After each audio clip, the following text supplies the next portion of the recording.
Le 24 novembre 1965, Mobutu, qui avait été promu au grade de commandant en chef de l'armée nationale congolaise, mena un second putsch. Il renversa Kasavubu, se proclama chef de l'État et interdit toute activité politique pour une durée de 5 ans. Le seul parti politique reconnu étant le Mouvement populaire de la Révolution, MPR, créé 2 ans plus tard.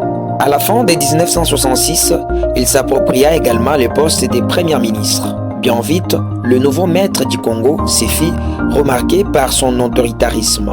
Il musela l'opposition et réprima impitoyablement tout mouvement d'insurrection. Après son élection à la présidence de la République en 1970, il s'efforça par les biais d'une politique dite d'authenticité de nettoyer son pays des scories du colonialisme. Il procéda notamment à l'africanisation au changement des noms des villes, rivières et fleuves. Ainsi, en 1971, le Congo devint officiellement les Zaïre, Elisabethville, Lubumbashi, Port-Franqui, Ilebo, etc.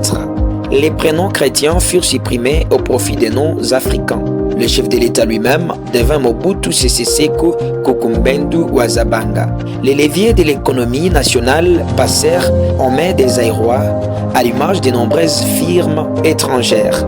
Mais la politique du président Mobutu fut à cet égard un échec et les Zaïre entra dans une crise sans précédent. En 1974, le président s'attribua la bagatelle de 17% du budget national contre 10% réservés au secteur des soins de santé. En 1982, 1984, 1985 et 1986, les chefs de l'État procéda à divers remaniements ministériels qui se traduisirent par la nomination de Kengo Adondo à la tête du gouvernement.